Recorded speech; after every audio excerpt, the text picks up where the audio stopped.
Okay, so let us proceed to zero profit method.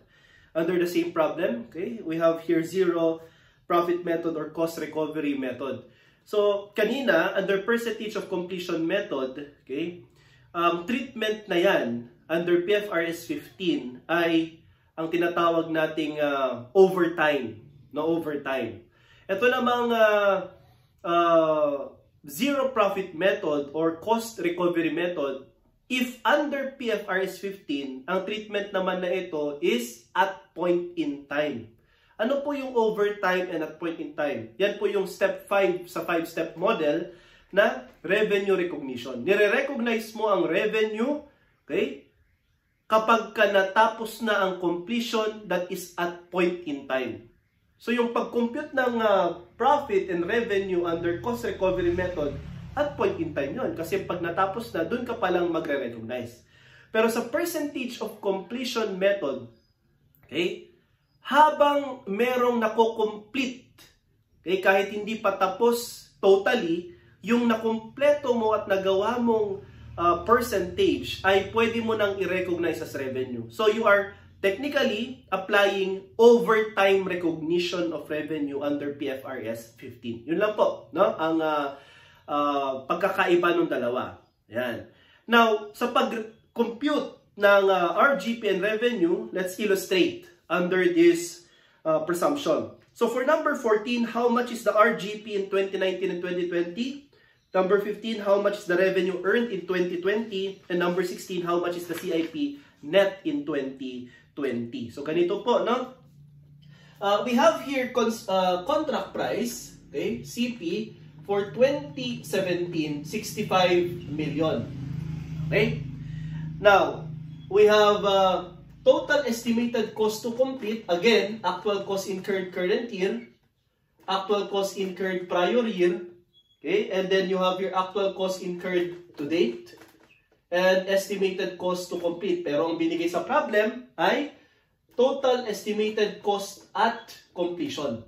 So yung at completion na yan, which is equivalent to 60 million, yan, pwede mo nang i-deduct technically, okay?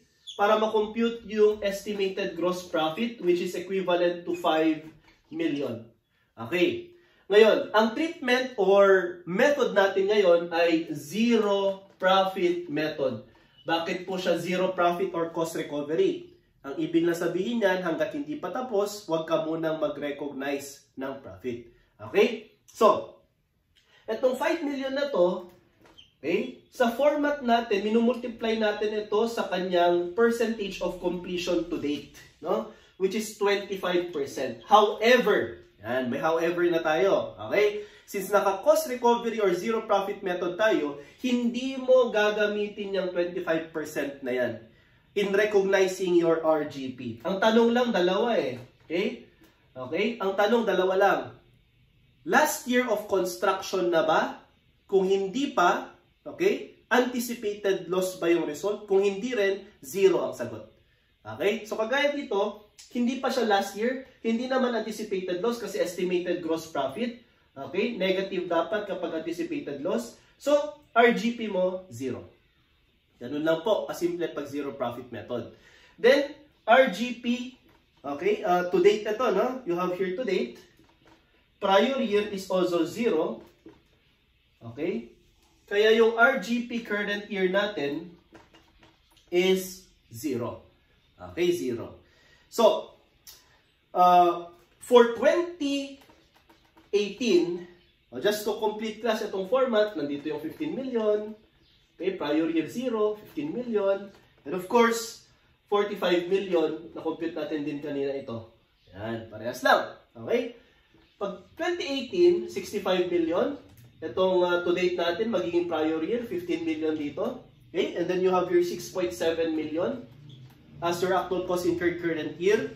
So you have 21,700,000, which is your actual cost incurred to date.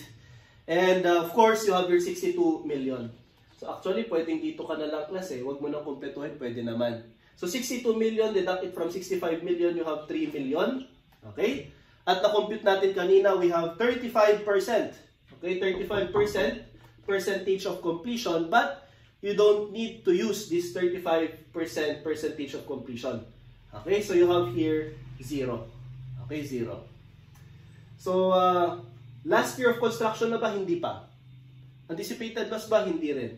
So, your RGP to date is 0. And you have here 0, and RGP current year is also 0. Okay? So, that's for 2018. Now, for 2019, 65 million contract price. Actual cost incurred to date is 21,700,000. And